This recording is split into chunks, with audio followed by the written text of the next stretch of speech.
Hello and shalom, everybody. I hope everybody's uh, doing great this week.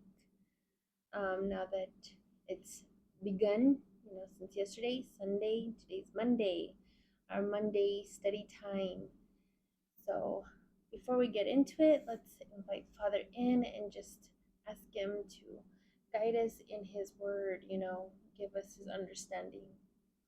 Abba Yahweh, we come before you, giving you praise and thanks today for all the things that you do on a daily basis, from the laying us down to sleep and giving us restful sleep, to waking us up in the morning, giving us another day of life to go and, you know, do things with one another in your name, and to be a witness to one another in your name, bringing life, bringing your kingdom here to earth.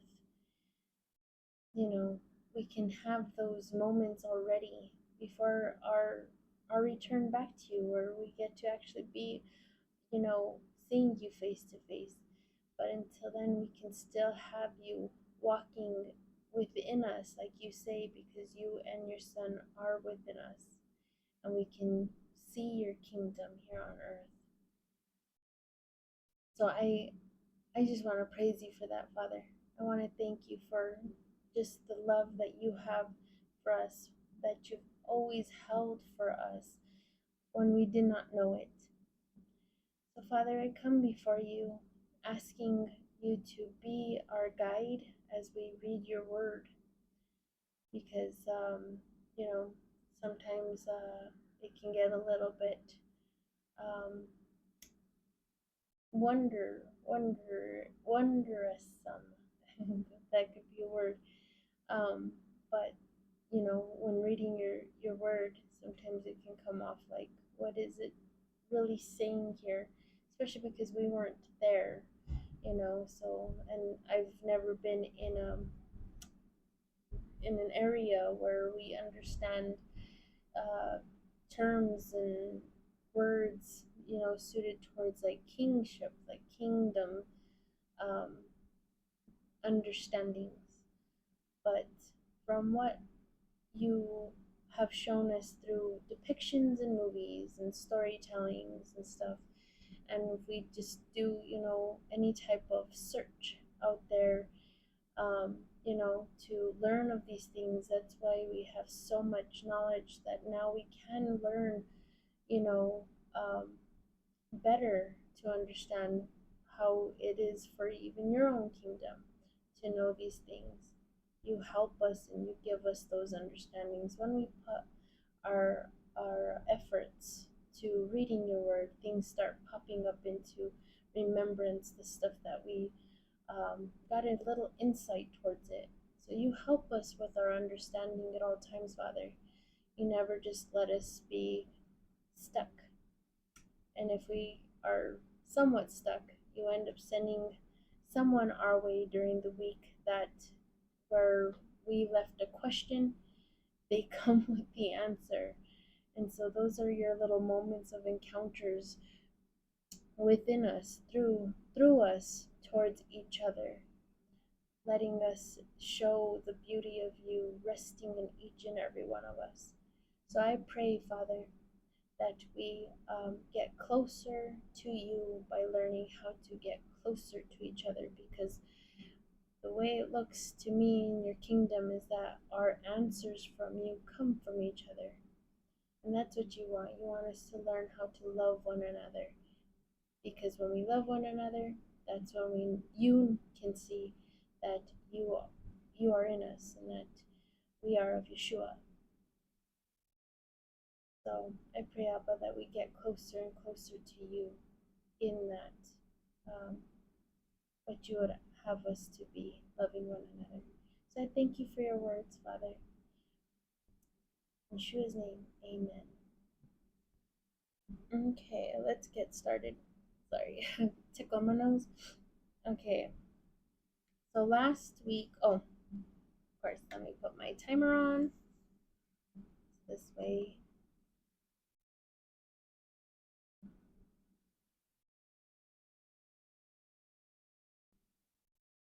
keeps us,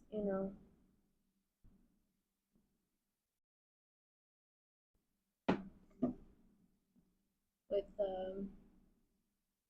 to me, I look at it as like it keeps me well, um, like I put the effort there, I don't want to just like not give uh too not give too little and then not go overboard, and then it just becomes like other type of thoughts, and it doesn't stay so glued to just what we read within that short period of an hour. Some might look at that as like that's a long time, and some might look at that as like that's too short. So it all depends on where you go with Father, but I always want to try to just keep it at that hour. Some, like I said a while back in my previous studies, adult attention spans is kind of one of the same to a child. Yeah, we can handle a little bit more than them, but eventually we too start to like drift off. So I think that's why it's good at an hour at least. I I love to go with the word, so I can practically go all day. So, but I have all of you in mind. That's sorry, I didn't finish that thought. Okay, so we got to read um chapter 28 last time, and of course we recapped it from 27 to get into it, and more or less all it was we got to see um,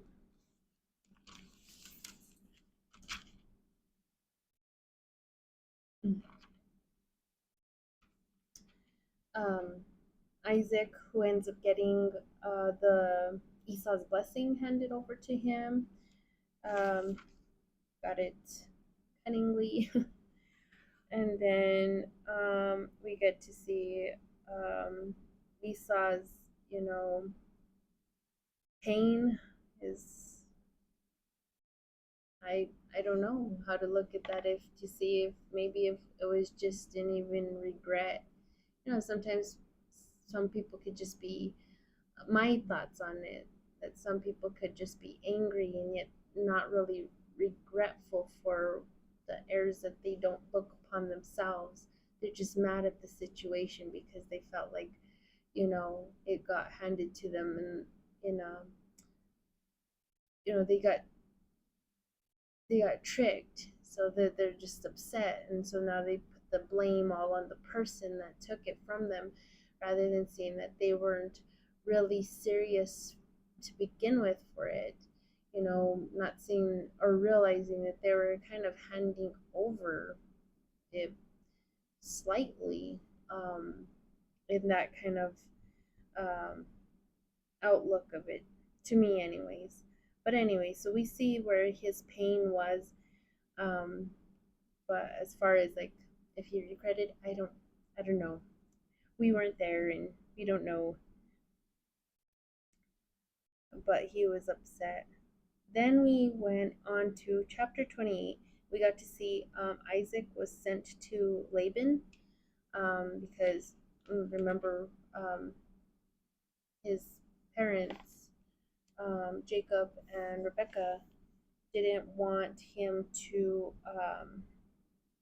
get a certain wife from a certain location, Canaan. They didn't want him to get any wives from there, and plus she also was trying to protect him because um, rumor had it that, or a rumor came to her that Esau was in plans to, and not necessarily a rumor, since rumors kind of like what are made up. So someone overheard him.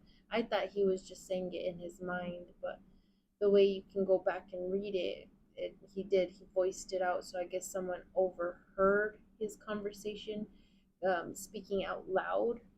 Um, it's kind of like, and I like I've told you guys, I like to give some examples, and yes, sorry, I do have a lot of examples from depictions from movies, and that's the best way that I can try to relate something sometimes to my children, just to like give like what it possibly would have looked like then. So if, in a sense, like maybe his thoughts were just spoken out loud, and him think not him thinking he spoke it at all out loud, but it slipped. So someone ended up hearing it, telling Rebecca, and so therefore now she wants to send Isaac away so that way he doesn't get murdered. And what came to my mind when I was thinking on that was, I don't know if any of you have seen the movie Never Been Kissed, and there's a scene in there where they're at a high school prom or a high school dance, and the theme was supposed to be on famous couples throughout history. And so there were girls that had dressed up as Malibu Barbie, and um, one of them ends up saying to both of her friends, they're part of the popular clan, and she says, what could ruin my night? She says something like that. What can ruin my night, or what could be the worst part of my night?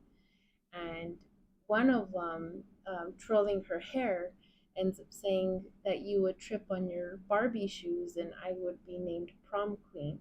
Okay, so and so they both look at her, and then she ends up like reacting like, did that just come out? Like she just like, it just dawned on her like what she was thinking in her head just voiced out. So that's what kind of made me think that, could that be something to be thought on with Esau having spoken his thoughts? Because I took it as that it was just his thought. And there are places where I'll show you where Father can read your mind and you don't have to say anything. I gave the example, well, we read it, the servant, he didn't have to say nothing. And Father was already moving on his, before his thought was even spoken out. It was just a thought being starting to be said, and he was already moving in his favor. And then there's other places we had Sarah, and then there'll be another place later on where we see where Father can read your mind. So I thought it was just a thought thing, but the way it looks like it is that that person got, heard Esau say it, and therefore Rebecca got wind of it.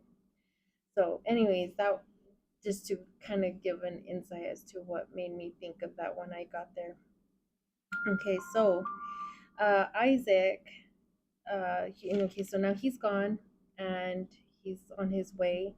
And then we see where he had a vision from Father, and he got to see that everything that has been shown to him or spoken to him, with his father being obedient to him, he finally got to see an encounter by Father through a vision, through a dream. And like I was saying last time, Father will meet us where he knows that we can handle his presence. That's how I kind of look at it, especially when he's always when I've seen it always said, do not fear. To me, I think, well, why would you fear? But you're seeing this awesome God before you. Maybe there is something to like somewhat of um, a shock or a scare within your body. I don't know. Just those are my questions. But here we got to see where Jacob gets to encounter Father through a dream, and having had that dream, he finally realized everything that he's been shown and spoken about is, Father being the God of his grandpa and his dad, and now he's going to be with him, is real. He's like, wow, this is real. So he got raised. He got raised to believe that Father is real, and now he had his own encounter, and he got spoken the same stuff that you see Father speaking ever since, you know, Adam and Eve, and then it keeps on going where these promises, as long as you stay obedient to him, he was always going to be with you and bless you. So you see that, you know, we got to see that each person that we said, I showed, okay, now we're going into this person's story, and Father's now with him at this point. And so we got to see the same thing there, and how also Jacob being raised to see how to obey Father. Now he's like, okay, now that I know that you're going to give me all these blessings, I'm going to make you my God, and I will, I will make you my God, and I will tithe. I'll tithe from the things I'm blessed by back to you. So see, you tithing's always been a thing, and so it just gets passed on. And so we just see his obedience and his acceptance of, you know, having Father with him. Okay, so now we see we were getting into chapter 29, and that's where we got to see where Jacob is now about to get married with Leah and Rachel. And we had started a little bit in there, and we're going to start all over again just to get through it. But it was already starting off uh, in a little kind of where it was going. Okay, so let's get going. Okay, verse 1, chapter 29. And Jacob lifted his feet and went to the land of the east, to Laban, the son of Bethuel, of the Syrians, and the brother of Rebekah, the mother of Jacob and Esau. And he looked, and look, a well in the plain. 3 flocks of sheep were there, resting near it, for they watered the flocks from that well, but a large stone was over the mouth of the well. And they would gather all the flocks there and roll away the stone from the mouth of the well and give water to the sheep and return the stone to the mouth of the well in its place. Jacob said to them, Brothers, where are you from? They said, We are from Haran. He said to them, Do you know Laban, the son of Nahor? They said, We know him. He said to them, Is he in good health? They said, He is in good health. While he was still speaking, look, Rachel, his daughter, was coming no, sorry, Rachel, his daughter, was coming with her father's sheep, for she was feeding her father's sheep. And Jacob said, There is still much daytime.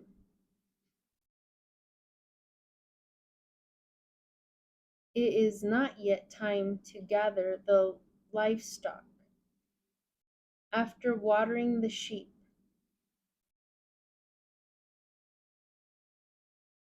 depart and tend to them.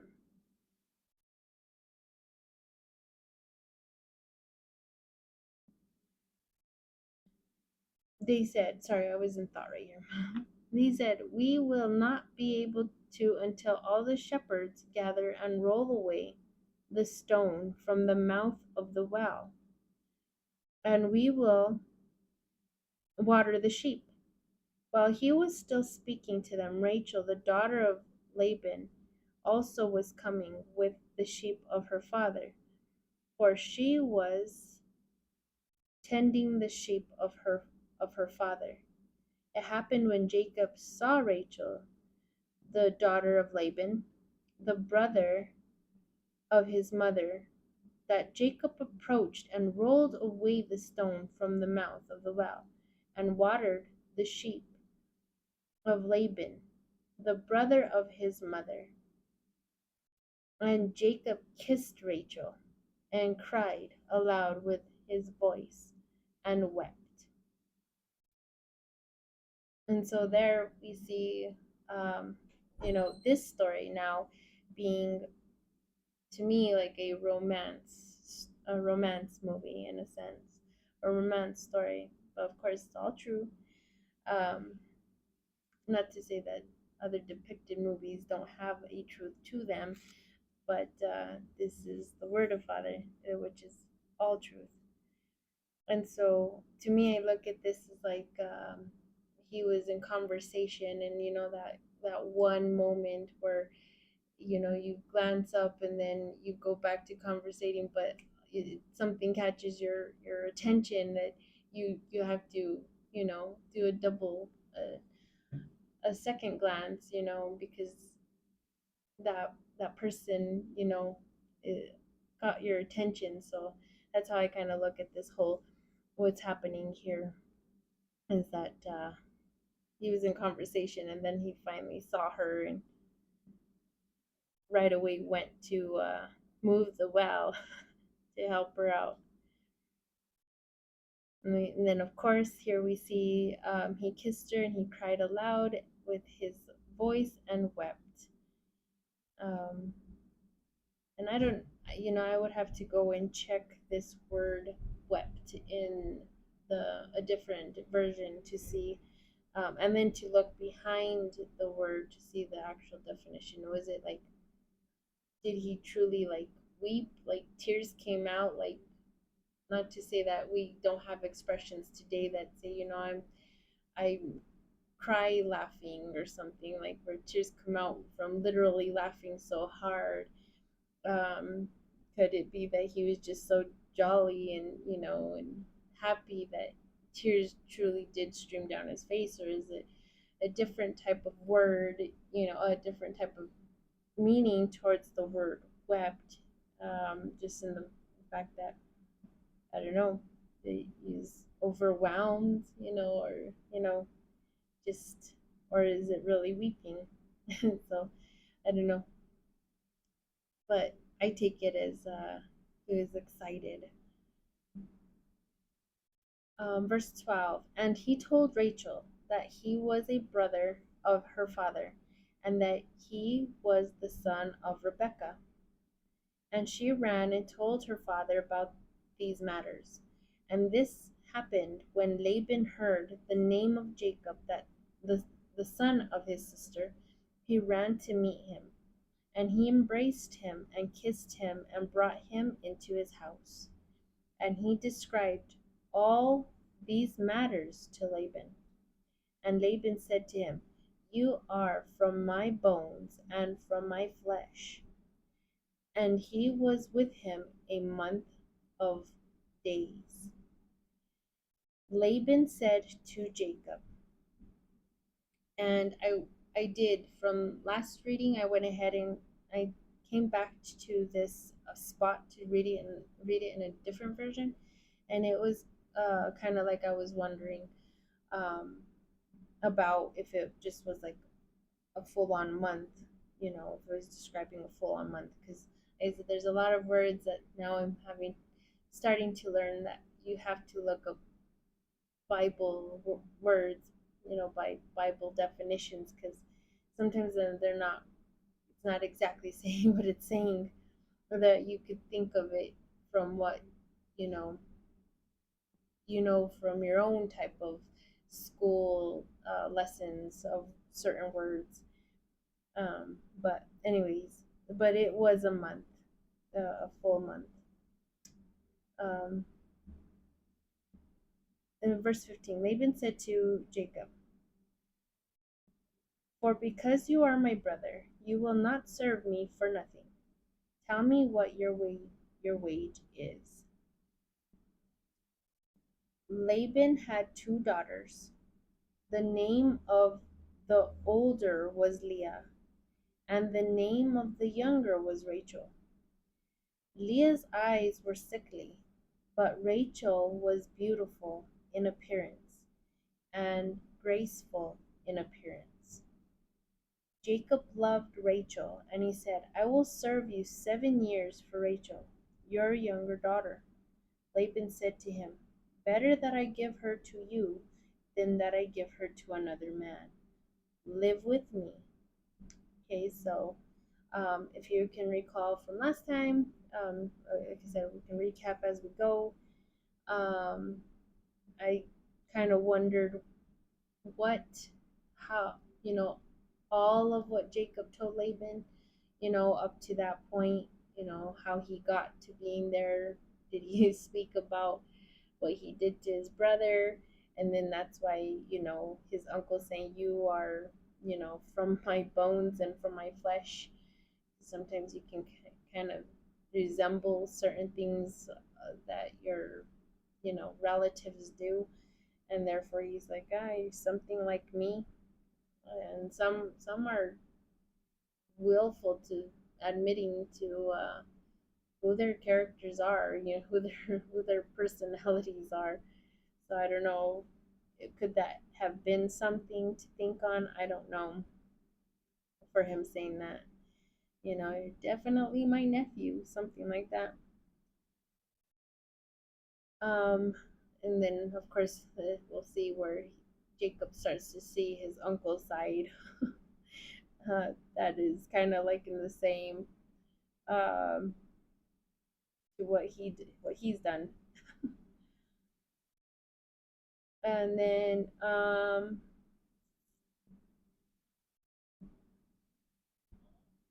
we got to talking about, of course, Leah's eyes. It still makes me wonder about her eyes being sickly. And then, of course, he's telling her, telling him, Laban's telling his nephew, there's no other person he'd rather give his daughter over to. So he's approving. He's like, yeah, it's like it's better for me to give her to you than anybody else. Verse 20, and Jacob worked on. Sorry, I'm trying to find my place. On account of Rachel for 7 years. Jacob said to Laban, "Give me my wife, for my days have been filled, so that I may go in to her." And so, if you can recall, yes, I went ahead and shared a little on that. I don't, it still makes me giggle to how a boy could really, be so bold to say that to his father-in-law. But at the same time, I'm wondering if it's not supposed to really be seen as, because I kept thinking on it from last time from when I read, if it's not something to be so like, like it's not appropriate, like to say, in the sense that uh knowing what I know now and what we've put into practice about trying to stay clean, and to like watch who you touch, and it makes me think of like you, you're don't be ashamed of it. It's just it's nature, it's the way Father's designed us, and it just comes it comes naturally. um I don't know. Of course we can see it as like in this situation boys will be boys, so maybe it would have been possibly a little bit of a humorous kind of thing between and an in-law, uh, between man and man. I don't know, but from what I know and what we've practiced, like it's when my husband and I, when we have relations, I've had, it's been a very uncomfortable thing to like let my children a little bit in on like, don't come near mom and dad at a certain hour, just so that way, we, my husband and I need to take a shower, and we'll get to all that. I'm sorry if I'm not making sense to some of you that probably brand new to coming into this understanding of being, you know, clean, by Father's uh, rules on cleanliness, uh, towards relations and, a woman's menstrual cycle and stuff like that. But I'm voicing in a sense towards those that kind of know what I'm talking about. And so I was really in thoughts like maybe it's not necessarily something to be uncomfortable with, knowing that it's going to happen and eventually everybody has to kind of like stay away so that they can kind of remain clean and, you know, I don't know. I don't know. There was a bunch of thoughts that came into my mind when I still was kind of reflecting on it after having read it to you guys and then sharing a little bit of my husband's and my story of how my mom reacted from when what was written on the window. Um, but yeah, he said it. He spoke it. Okay, so back to it. Verse 21. Jacob said to Laban, "Give me my wife, for my days have been filled, so that I may go in to her." Laban gathered all the men of the place and made a wedding celebration. And evening came, and taking his daughter Leah, he led her in to Jacob, and Jacob went in to her. Okay, so now I'm just in wonder of, you know, how did this happen? How did he not know? It makes me wonder. I feel like maybe it is like a custom thing that maybe her face was covered, and I shared that a little bit last time. We have the example of Rebecca, when she was brought to Isaac, she covered her own face before she went to him. And so maybe it's kind of the same. I mean, we still kind of have that same today with, all sorts of different wedding traditions. Some have long veils over their faces, some are see through, some are not, some go halfways. So, I mean, that's the only way I can think he didn't recognize her. And at the same time, where was her sister? You know, or did Jacob never tell, Rachel that he was working for her? But I wouldn't think that that wouldn't be so. And, Laban, where did he put her? That she wouldn't have possibly caused the scene, or maybe she was, you know, told by her dad, don't you make a scene. I don't know. Just makes me wonder. And then it being a celebration and him being so excited, maybe he also didn't recognize her due to maybe whatever could have been, um, in his system. Maybe, I don't know if he got drunk. Who knows? These are all the questions that came to my head when I started like reading this, and like how could that have happened? But there we have it. It happened. Okay, let's carry on. An evening came, and taking his daughter Leah, he led her in to Jacob. And Jacob went in to her. Laban gave Zilpah, his maid, to Leah, his daughter, for her as a maid. Morning came, and look, it was Leah. Jacob said to Laban, "Why did you do this to me? Did I not serve you for Rachel? So why have you deceived me?" And so, see, there we have that where we can see Laban has a little bit of cunningness to himself, too. And so it doesn't brother like sister and sister like brother, because I mean, it was Jacob's mom who kind of, told him what to do. Rebecca. and and then of course we see where Jacob had it in him to try to take, or he knew what to do to take away the birthright. So it's kind of like, wow.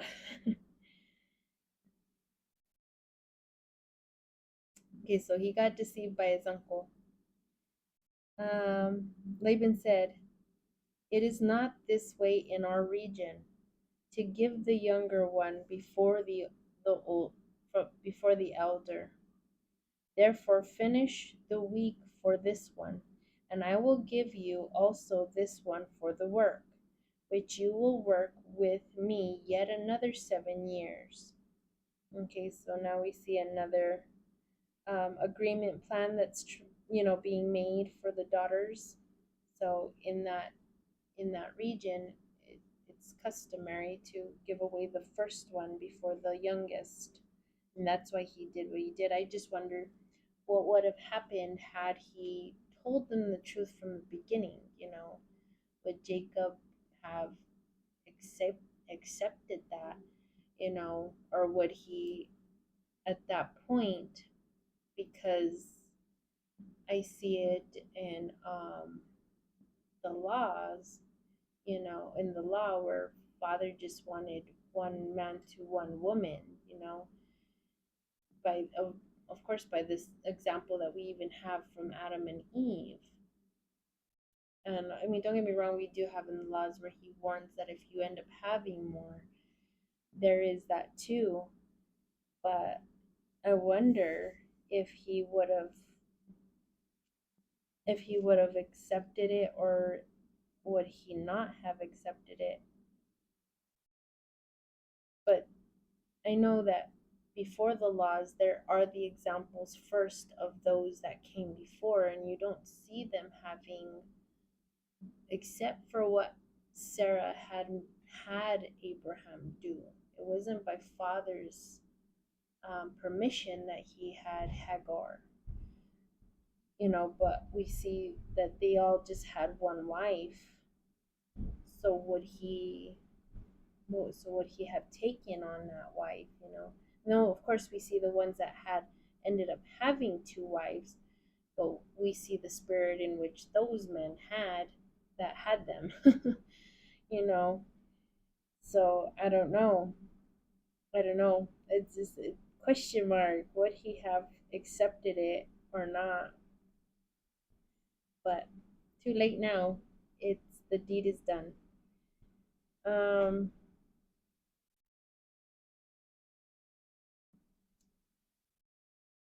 Okay, verse 26. Okay, so he did say, "So why have you deceived me?" Verse 26, Laban said, "It is not this way in our region to give the younger one before the elder. Therefore finish the week for this one, and I will give you also this one for the work, which you will work with me yet another 7 years." Jacob did so, and completed the week for this one. And Laban gave Rachel, his daughter, for him as a wife. Laban gave Bilhah, his maid, to Rachel, his daughter, as a maid for her. And he went to Rachel. He loved, oh, and he went into Rachel, I guess, just to let us know that they came together. Um, he loved Rachel more than Leah, and served him another 7 years. And that's where it's really sad.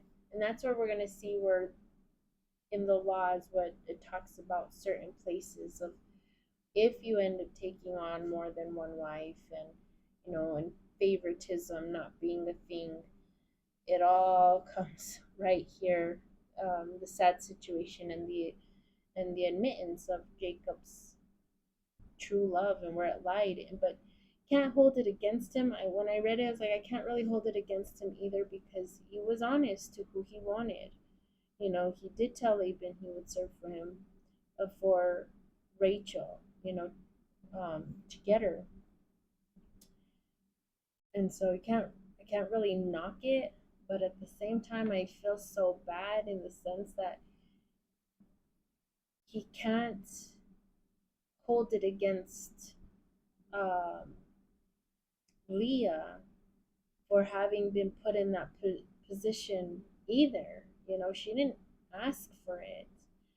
So it's like, I kind of wish or wonder, were there moments that he, you know, loved her, you know, at all, a little bit, to kind of have that type of like compassion that, well, you're mine, I know, but you didn't ask for this just as much as I didn't. Something to that, but we kind of see as we keep on reading, we're going to see that it never really changed his heart towards her.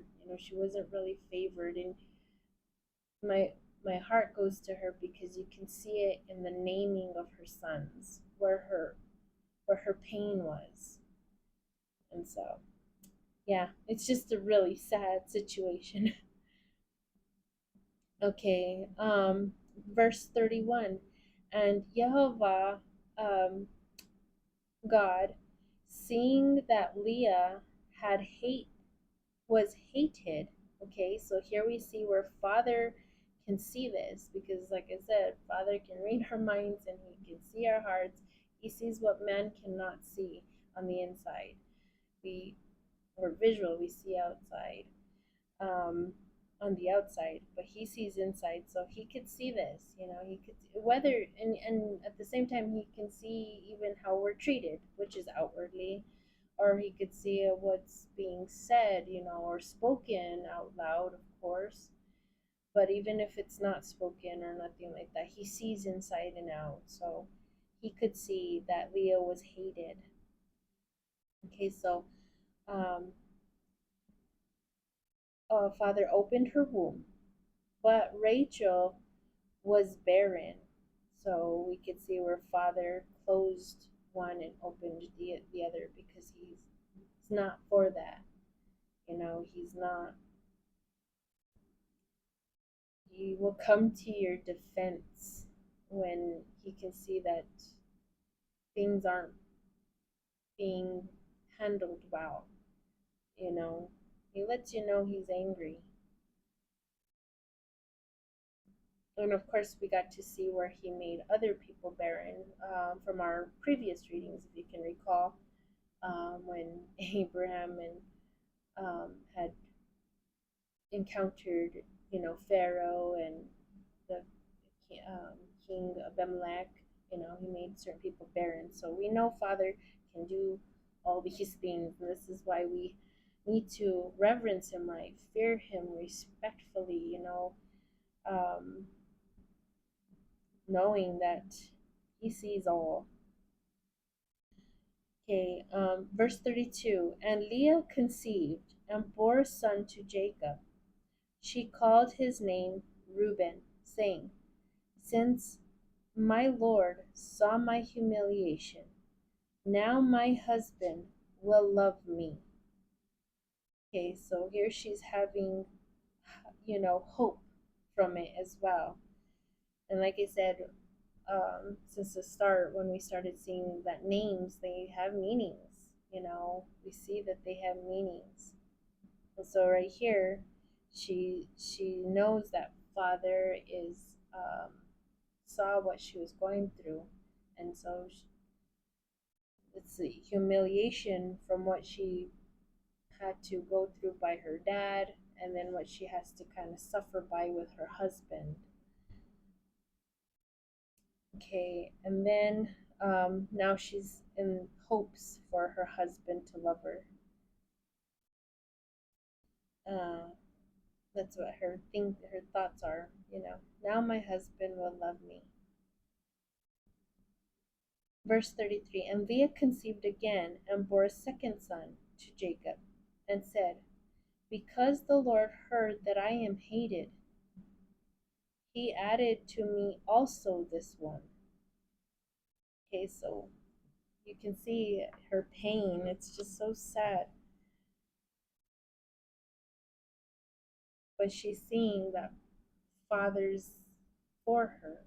Father's been with her.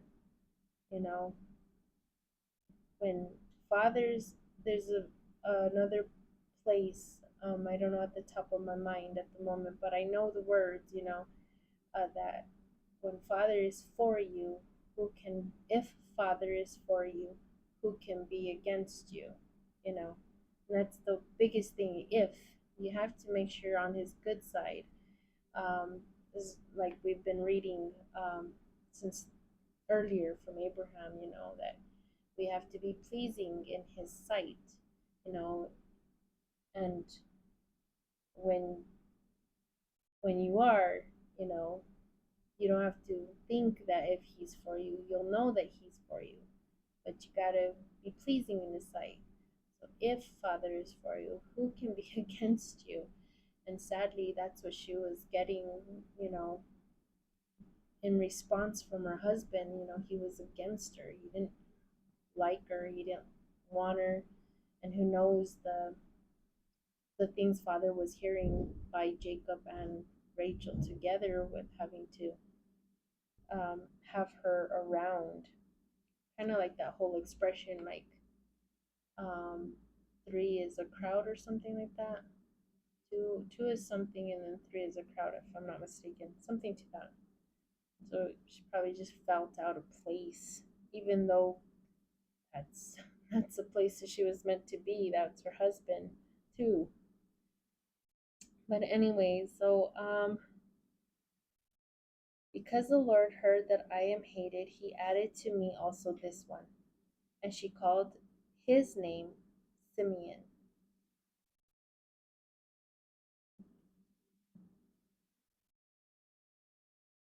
Okay, verse 34. And she conceived yet again, and bore a son, and said, at the present time my husband will be with me, for I have borne him 3 sons. So at the present time,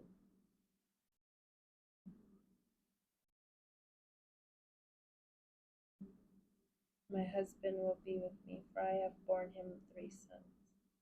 I don't know what she could possibly be meaning by that. I'd have to look at another version, but because I'm on this one, when we cut out, you all can go and check in a different way that it's meaning to understand her a little bit more by a different version. But at this present time, like maybe like this moment in time, maybe she's just like happy in the fact that when you have a child, your husband is there with you. So maybe she's counting that as her joy in the moment. Like right now, he's with me because now he has 3 sons. So at this moment, she's happy that he's near her. At the present time, my husband will be with me, for I have borne him 3 sons. Or maybe she's saying it in a way like, now, maybe now at this time, because I've given him 3 sons, he'll be with me more. There's maybe that. If I would have to go confirm by another version if maybe that's another possibility to look at the way she's expressing that here by the Septuagint. Um, that she's just seeing that maybe now she's just always staying hopeful. Maybe now he will want to be with me more. Um, because of this, his name was called Levi. Verse 35. And when she had conceived yet again, she bore a son, and said,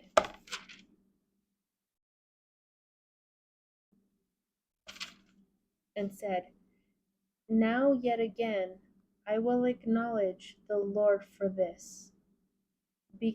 Because of this, she called his name Judah, and she ceased to bear children.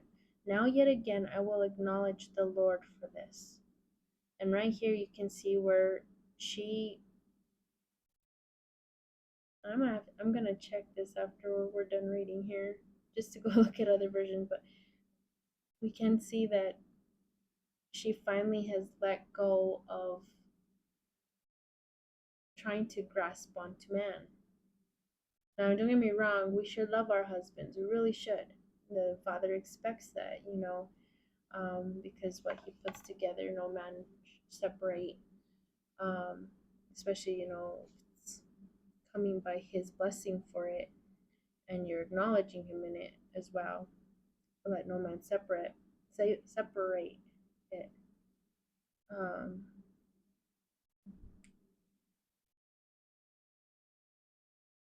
but at the same time, Father also wants us to acknowledge the fact that, you know, He's more than if someone else isn't, in a sense, pulling their weight to being as godly as He expects them to be. And so now she's like, He's fulfilled me with boys. He's giving me men that will love me, you know. But Father has blessed me. Father has given me these. And Father's been with me this whole time. That's kind of how I look at it, is that she didn't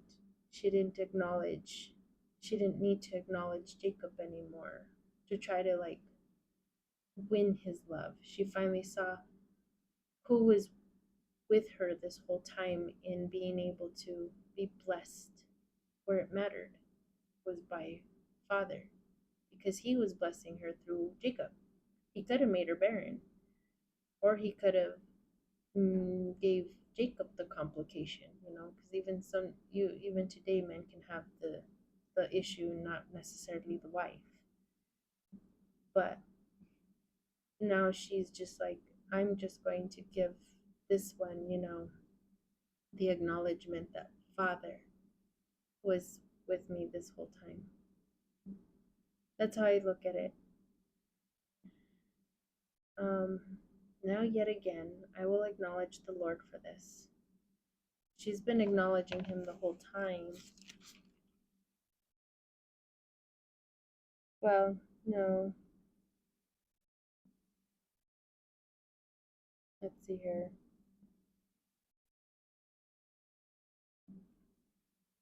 The first one, she acknowledged, Father, since my Lord saw my humiliation. Then the second one, because the Lord heard that I am hated, so she put Him there as well. And she's saying on the third one, at the present time my husband will be with me, for I bore him 3 sons.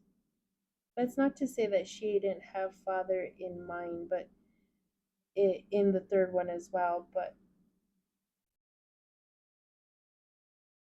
Father's been there the whole time, and I think that's what it is. That's how I look at it, anyways. But the first 3, she was like still longing for the affection from Jacob.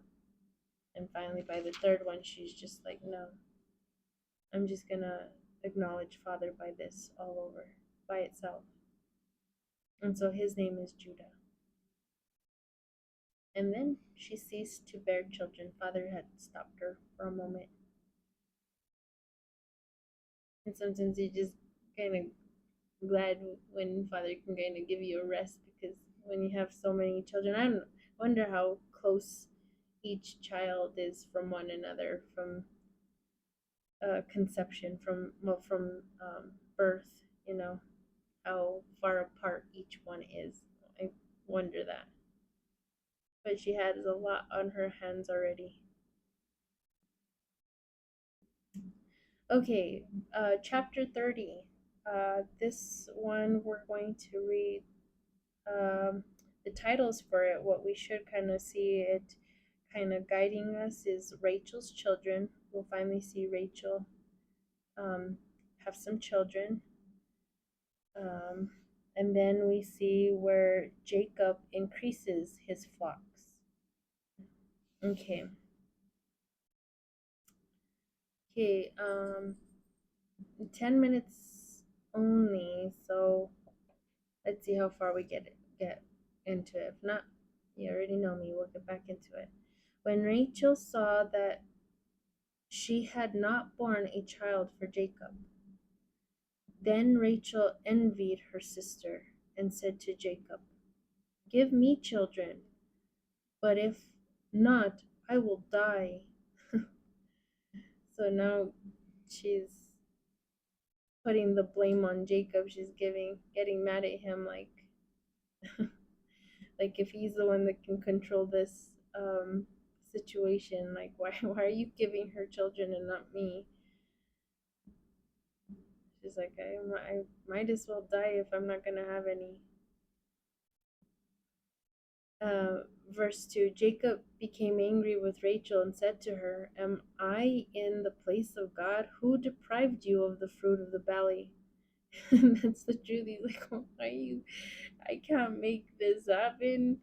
He's like, "I'm just, in a sense, I'm just a tool. Yeah, I have the, what, the supply, but your sister's conceiving, like, I don't understand why you're not." He's just like, "But you have to take it up with Father. He says, that's why he's saying, "Am I in the place of God?" He's like, God's the one that controls this, not me.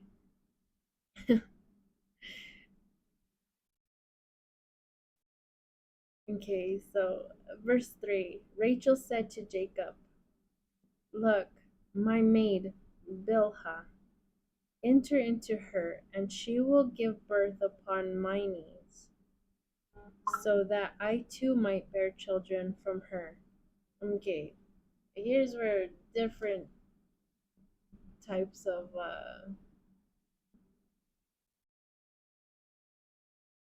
I don't know how to say it, emotions come in once again with my, like, why? What? What wife would do that? But I don't know.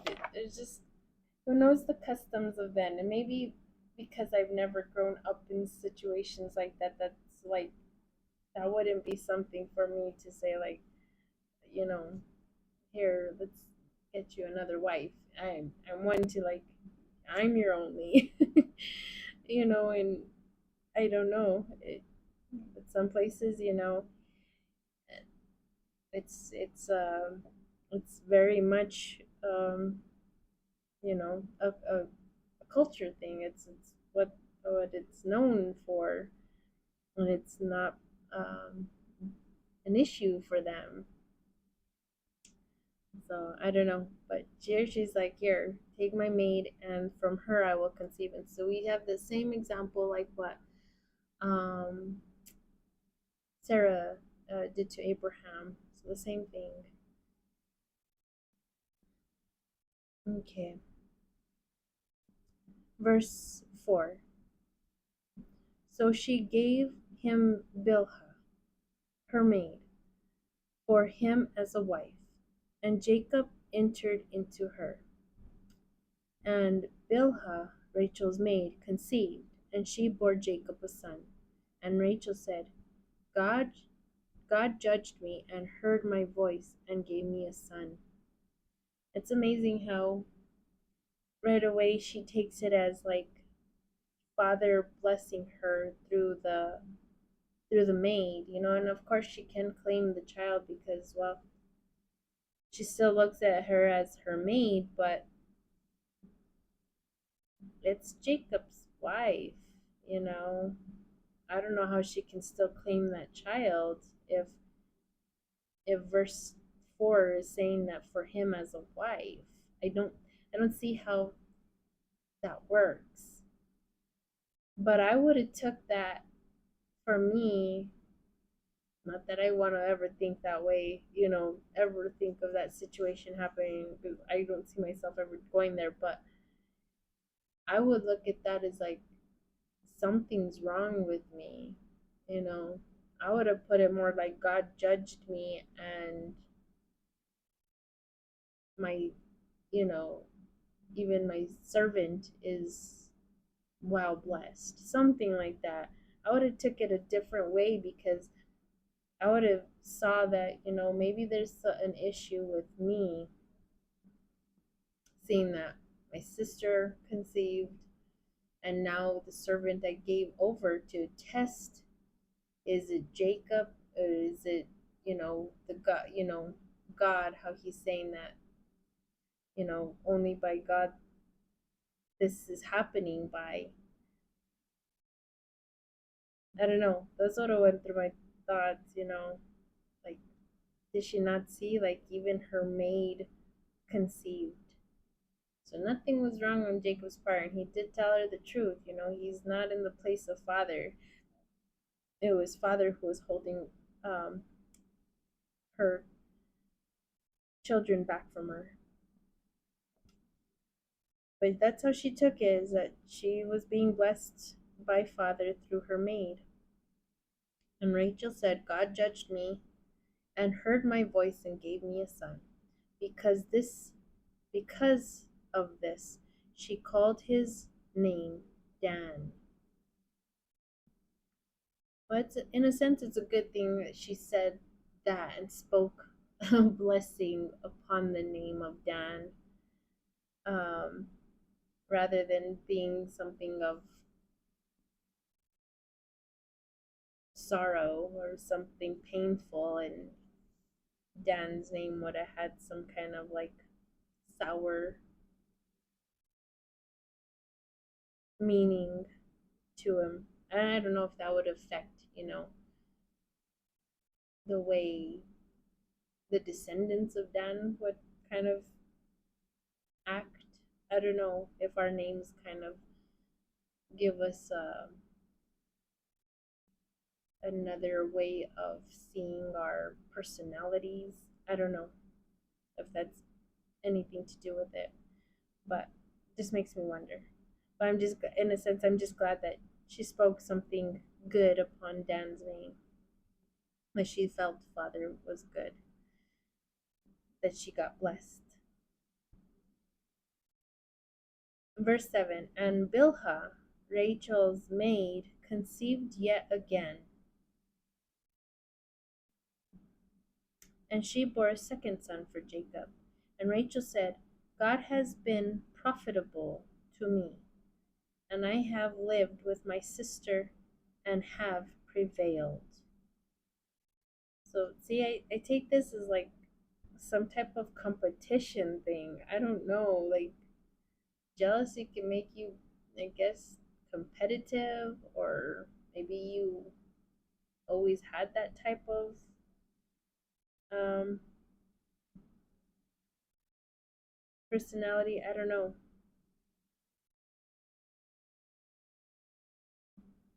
I see this as like a ha kind of thing. Like, like, there you have it, sister, in your face. Kind of like, look, I'm just as blessed. I don't know. Maybe. God has been profitable to me, and I have lived with my sister and have prevailed. Because remember, we saw that she was jealous of her sister. And she called his name Naphtali.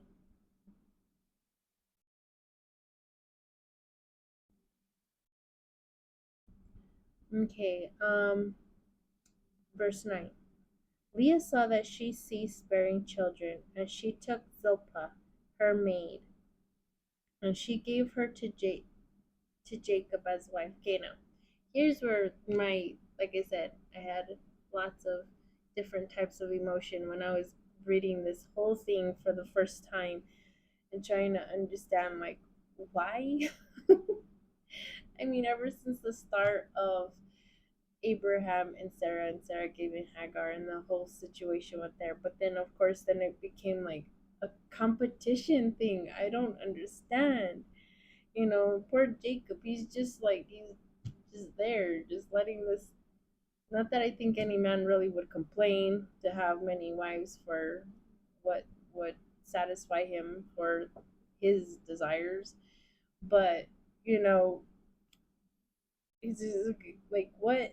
what women throw other women towards their, I just don't see it. I don't get it. And don't get me wrong, I've I had a very deep compassion for Leah, and then all of a sudden I was like, and that's time. But I'll end my thought there, in the sense that when I got to that part where Leo now wanted to get into this like competition mode, I was like, what? Why, Mother Leah? Like why? And I look at to these, you know, all these ancestors, as family of my own, and we should see them that way because we all come from them. We all have all the same kind of situations going on too, but and we just like, you had me going and on your side, and now why did you have to go through that? Like why did you go there?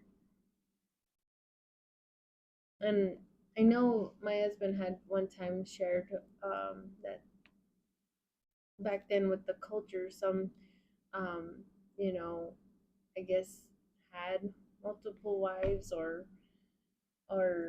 it was sometimes it was due to like in the necessity of children, needing children, so that way there could be help towards, I guess, like the crops and stuff like that, um, as what farm work, would need some assistance. So children were a really big thing of making babies, and then having, I guess, multiple wives for such um, needs.